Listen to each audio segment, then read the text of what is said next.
Okay, everybody, what is going on? Had a fun day streaming this game, and I think it ended up being a pretty good game to stream. I know that some people would say, hey, you want to stream a more competitive, close game that comes down to the wire, but hey, stress-free football is good with me, especially right now. So, 44-22, Seahawks win. The game was pretty much over at halftime. Things got funky in the second half, but we almost put up 40 points in the first half. Things are going to get funky in a game like that. We had two defensive touchdowns. Arizona kept turning the ball over on downs inside the 10-yard line. Funky stuff comes from a game like that. But when you put up 44 points, you're going to usually come out on top, I think, in this league. So, great game, and there's plenty to talk about, but before we get there, be right back. All right, guys, let's take a minute so I can tell you about Sleeper, a one-stop shop for all your sports needs. You can celebrate and chat on sports games in real time with other users. You can get the fastest scores, blazing fast sports news and sports alerts right at your fingertips. And of course, you can use Sleeper to play in fantasy leagues and win real money on picks contests. This is the way sports were meant to be enjoyed together. So download Sleeper today. Use promo code SBN to get up to a $100 match on your first deposit. And you can pair that with another promo they have right now where you can get a $20 entry free with no deposit required. So get both of those things going. Terms and conditions apply. See Sleeper's terms of use for details. Currently operational in over 25 states and growing. So check out Sleeper today. Get to it and go have some fun with sports this year. All right, welcome back. So, yeah, to kind of put in perspective how weird this game was for the Seahawks, their quarterback threw the ball 12 times. Their quarterback had 12 pass attempts, and they put up 44 points. And it's not like he was dropping back and getting sacked over and over. It's not like he got sacked 20 times or something weird like that where he kept dropping back and he just didn't throw it. No, he got sacked once. And you've got some really weird things that have to happen to get you to that point.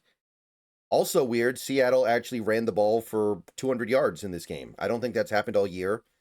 The stats say 198 because of Drew Lock kneeling down at the end of the game, but that doesn't count. We all know it. So, yeah, had 200 plus rushing yards at one point in this game. So, weird stuff is happening, and it is happening favorably.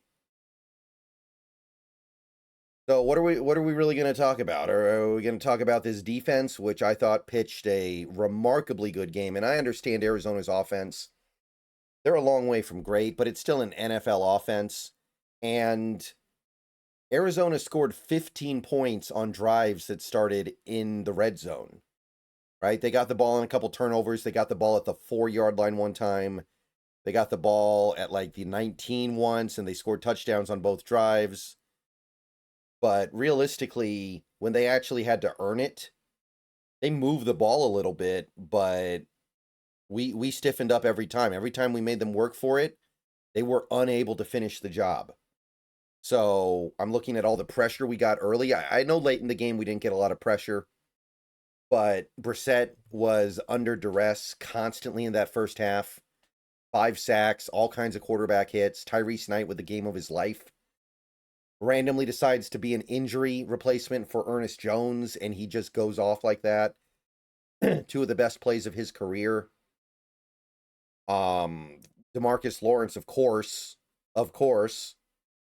That's going to be like a trivia question one day, by the way. DeMarcus Lawrence, 2 fumble recovery touchdowns in one half.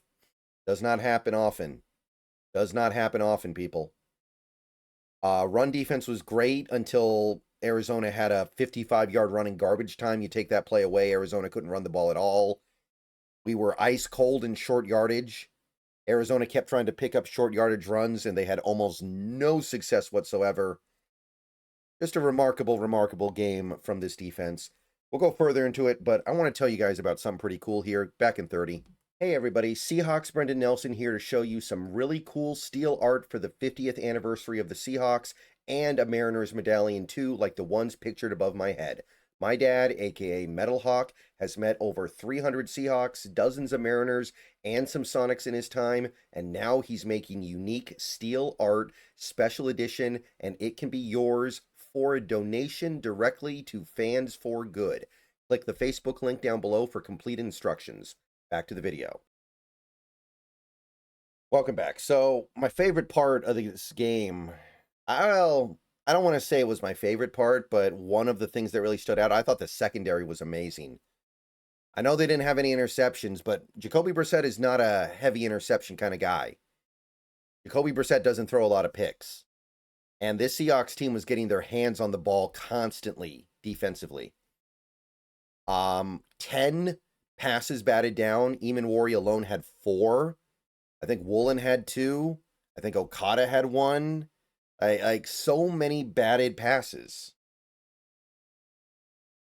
And we have seen, we have seen this Seahawks team in some recent years have games where they don't make a single play on the ball defensively. And I know it didn't result in any interceptions today, but 10 batted passes or broken up passes, however you want to qualify it. That is remarkable, especially from a quarterback that isn't going to give your defensive backs a lot of chances to bat away a pass necessarily, right? Jacoby's one of the best at least keeping it safe. And you may have not picked him off, but you made him very uncomfortable. I thought Woolen in particular was awesome. Pretty much untouchable out there. They couldn't complete anything his way. How about Nehemiah Pritchett, by the way? Come so far in that last month to have a game like that. Like, you think back about, if you think to the way he played in that game against Tampa, today he actually looked cool, calm, collected, comfortable. Everything seemed fine. He gave up a touchdown on a pretty indefensible or undefendable throw. Okay, whatever. But that play he made on Marvin Harrison in the back of the end zone was incredible. Like that should be one of the highlights of the week. So this secondary with no Okada and no Job, or excuse me, no Love and no Job. Phenomenal stuff. Marvin Harrison Jr. barely did anything in this game.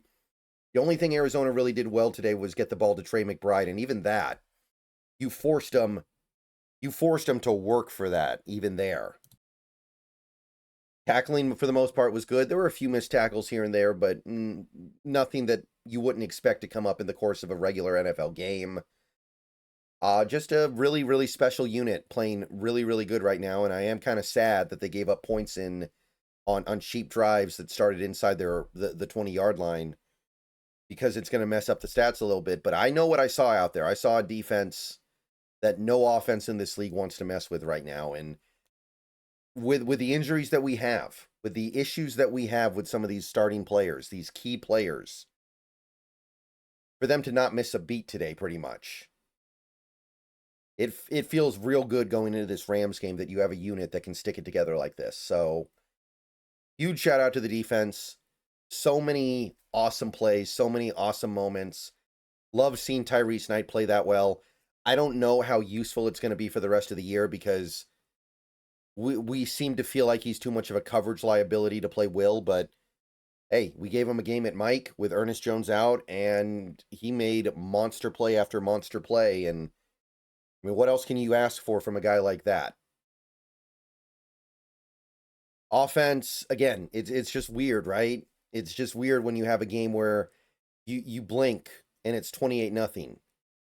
You look up at halftime and you've got almost 40 points on the board, and it's going to mess with stuff a little bit. So Sam Darnold throws the ball 12 times. Now, I will say, it felt like there was a little bit of a concerted effort to get the ball out of Darnold's hands at the end of the game there. Like, we were purposefully not willing to do high variance stuff.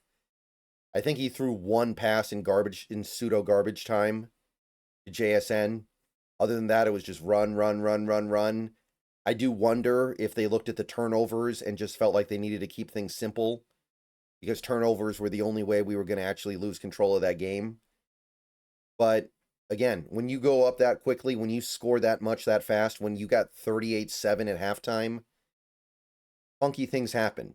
Like having a game where you only throw the ball 12 times. So I'm not going to think about it too much. Certainly didn't play a bad game, right? The interception was a fluke. The first fumble was Oluwatimi. And by the way, hoping that Sundell comes back quickly, because while Sundell's not a great player, I think we have learned that he is better than Oluwatimi, and he's a better scheme fit as well. So I do think that I do think that he was missed today, and he had the bad snap that resulted in the fumble lost. The only really bad play for Darnold was the second fumble, and that was kind of bad. Didn't feel the pressure, didn't respond to it in the right way. But other than that, it's a big play to JSN to start the game. You go up like that, you go down the field like that, you pick up 2 third downs, you put the ball in the end zone like that on a play where the Cardinals have pretty good coverage, and it still doesn't even matter. And it just almost feels like the game's already over. I'm not saying I thought the game was over at 7-0, but after that JSN touchdown, I just felt like, okay, we're in our bag today. We're good. And Kubiak got to have some fun today because things got out of hand so fast. Like the Rashid Shaheed lining up in the backfield, getting a couple of pitches productively, good pitches, 20 yards. Getting to experiment so much stuff with the running game. We ran pitches, we ran fake inside handoffs to jet sweep. We did all kinds of fun stuff with this running game. So I really like the fact that Kubiak just got to experiment for that second half, for not even just the second half, pretty much the whole game. And you saw some of the fun stuff he has that isn't necessarily a trick play, right? Putting Shaheed in the backfield and giving him a pitch is not a trick play, but it does show the range of this offense that we can lean on as we go through the rest of this season, and how much he hasn't even shown off yet. AJ Barner, barnyard play, love it. We should run that as much as we can right now, by the way, because I think that play is getting banned in the offseason. So unleash the AJ Barner tush push as much as humanly possible. Take advantage of what is there while it's there, and understand it's not going to be there much longer. So, look, the Eagles have ruined it for the rest of us. Let's take advantage now. JSN, I know that people are disappointed he didn't get his 100 yards, but it was inevitable.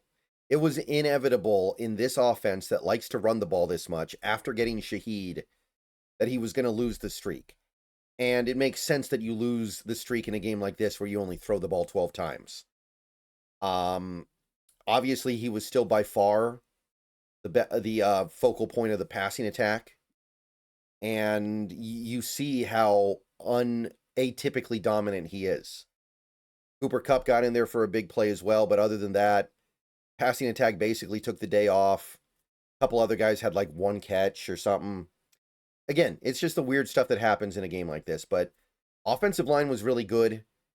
Little bit of run blocking problems early in the game, but as the game went on, they really leaned on that Arizona front, and we ran the ball great when we tried to grind the clock out at the end. There was some great running in the second half when you needed it, when you needed to just grind the clock out. So happy with the way that's going. How about George Halani getting in there for not just garbage time carries? He actually got the ball once or twice early. First career offensive touchdown, really cool. And we just got to see all the stuff that this offense is going to threaten. And it's not all going to work every single game, but you can threaten it.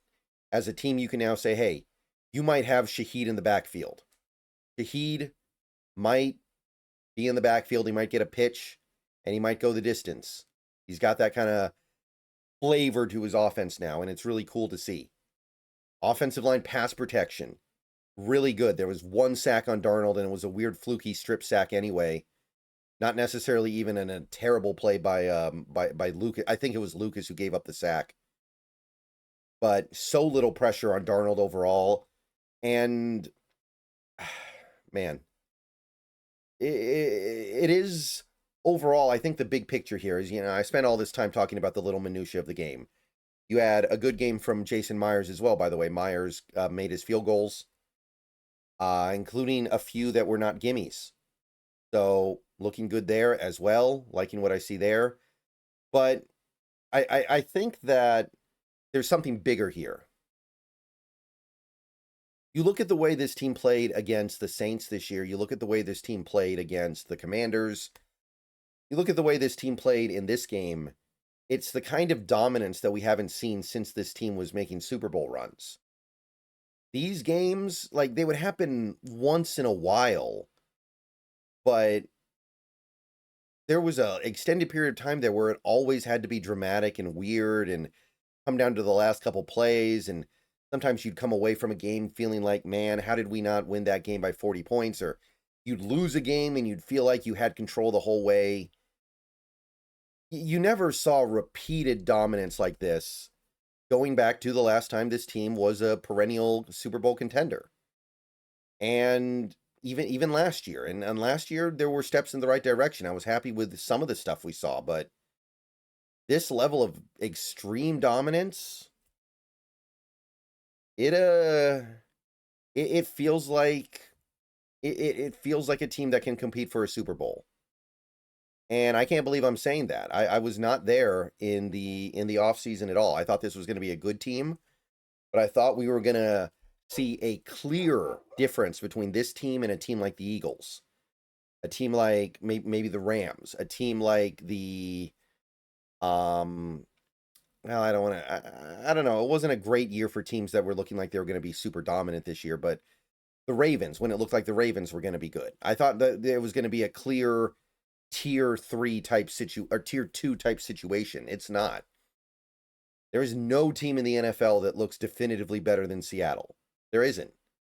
If you rank Seattle as the number 1 team in the league, I don't think anybody's going to criticize it. They might not agree, but nobody's going to like kill it. Nobody's going to say that's definitely wrong. So, big game next week, but right now I am enjoying and appreciating every little bit of this. And again, I got to say, look at what had to happen for Arizona to even do anything in this game. Had to have a ball get deflected off of A.J. Barner's helmet, perfectly bounce up to their defensive back, and then a few plays later, Leonard Williams gets his whole hand on a pass and somehow it deflects right to Trey McBride for a touchdown. Like, that's what it takes for a team to even do anything on this Seahawks squad. Okay, I'm going to go and get out of here. Thank you, everybody, for watching. I don't think I'm streaming on YouTube tonight because I already streamed for 3.5 hours. Today, there's no need to. But, yeah. Everybody have a great rest of your day. Check out the link in the description for the Facebook post with further details of the metal art stuff. And I'm going to see you guys later on. Go Hawks.